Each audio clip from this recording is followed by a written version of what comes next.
ಎಷ್ಟು ಕೆಲಸ ಮಾಡಿದ್ರೂ ಕೃಷಿಯಲ್ಲಿ ಹಣ ಬರೋಕೆ ಬೆಳೆ ಬರೋವರೆಗೆ ಕಾಯ್ಬೇಕಣ್ಣ. ಈ ಮರಗಳು ಬೆಳೆಯುತ್ತಿವೆ, ಆದ್ರೆ ದೊಡ್ಡದಾಗಿ ಹಣ ಕೊಡೋಕೆ ತುಂಬಾ ವರ್ಷ ಆಗುತ್ತೆ ಅಲ್ವಾ? ಚಿಂತಿಸಬೇಡಿ ಸೆಲ್ವಮಣ್ಣ, ನಿಮ್ಮ ತೋಟದಲ್ಲಿ ಇರುವ ಈ ಮರಗಳು ಈಗಾಗಲೇ ನಿಮಗೆ ಆದಾಯ ಕೊಡ್ತವೆ. ಅದು ಕೂಡ ಮರ ಕಡಿಯದೆ. ಮರ ಕಡಿಯದೇನಾ? ಅದು ಹೇಗೆ ಸಾಧ್ಯ ಅಣ್ಣ? ಇದನ್ನೇ ಕಾರ್ಬನ್ ಕ್ರೆಡಿಟ್ ಅಂತಾರೆ.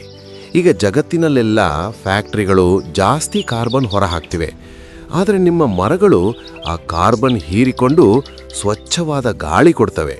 ಹೌದು ಅಣ್ಣ, ಅದು ಪ್ರಕೃತಿ ಅಲ್ವಾ? ಹೌದು.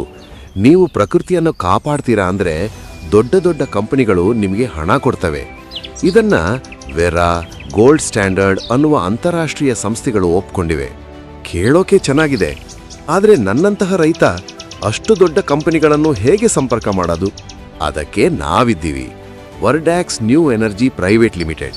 ನಾವು ರೈತರಿಗೂ ಜಾಗತಿಕ ಮಾರುಕಟ್ಟೆಗೂ ನಡುವೆ ಒಂದು ಸೇತುವೆ ಥರ ಕೆಲಸ ಮಾಡ್ತೀವಿ. ನಿಮ್ಮ ತೋಟದ ಮರಗಳನ್ನು ಲೆಕ್ಕ ಹಾಕಿ ಅವು ಎಷ್ಟು ಕಾರ್ಬನ್ ಹಿಡ್ಕೊಳ್ಳುತ್ತವೆ ಅಂತ ನೋಡಿ ಅದನ್ನ ಕಾರ್ಬನ್ ಕ್ರೆಡಿಟ್ ಆಗಿ ಮಾಡಿ ಜಾಗತಿಕ ಮಾರುಕಟ್ಟೆಯಲ್ಲಿ ಮಾರ್ತೀವಿ. ಆ ಹಣ ನೇರವಾಗಿ ನಿಮ್ಮ ಖಾತೆಗೆ ಬರ್ತದೆ. ಇದಕ್ಕೆ ತುಂಬಾ ಜಮೀನು ಬೇಕಾ ಅಣ್ಣ? ನನ್ನ ಬಳಿ ಸ್ವಲ್ಪ ಜಮೀನು ಮಾತ್ರ ಇದೆ. ಬೇಕಿಲ್ಲ ಅಣ್ಣ, 1 ಏಕರ್ ಇದ್ರೂ ಸಾಕು.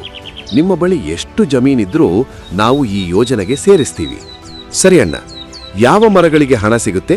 ಮಾವಿನ ಮರ, ಸೀಬೆ, ಹಲಸು, ಸಪೋಟ, ತೇಗು, ಕೆಂಪು ಚಂದನ, ಸಿಲ್ವರ್ ಓಕ್, ಬ್ಯಾಂಬೂ, ಯೂಕಲಿಪ್ಟಸ್, ನಿಂಬೆ, ನೆಲ್ಲಿಕಾಯಿ, ಸೌಕು, ಪಂಗಾಮಿಯಾ ಈ ಮರಗಳಿದ್ರೆ ಸಾಕು. ನಾವು ಪರಿಶೀಲನೆ ಮಾಡಿ ನಿಮಗೆ ಆದಾಯ ಬರೋ ಹಾಗೆ ಮಾಡ್ತೀವಿ. ತುಂಬಾ ಸಂತೋಷ ಅಣ್ಣ. ಮರಗಳು ಬೆಳೆಯುತ್ತವೆ, ಹಣ ಕೂಡ ಬರುತ್ತದೆ. ಈಗಾಗಲೇ ನಾನು ವರ್ಡ್ಯಾಕ್ಸ್ನಲ್ಲಿ ರಿಜಿಸ್ಟರ್ ಮಾಡ್ತೀನಿ. ರೈತರೇ, ಸ್ವಲ್ಪ ಗಮನ ಕೊಡಿ. ನಿಮ್ಮ ಮರಗಳು ಇನ್ನೂ ನೆರಳಿಗೆ ಮಾತ್ರ ಅಲ್ಲ, ಅವು ನಿಮ್ಮ ಆದಾಯ. ಈಗಾಗಲೇ ವರ್ಡ್ಯಾಕ್ಸ್ ನ್ಯೂ ಎನರ್ಜಿಯನ್ನು ಸಂಪರ್ಕಿಸಿ.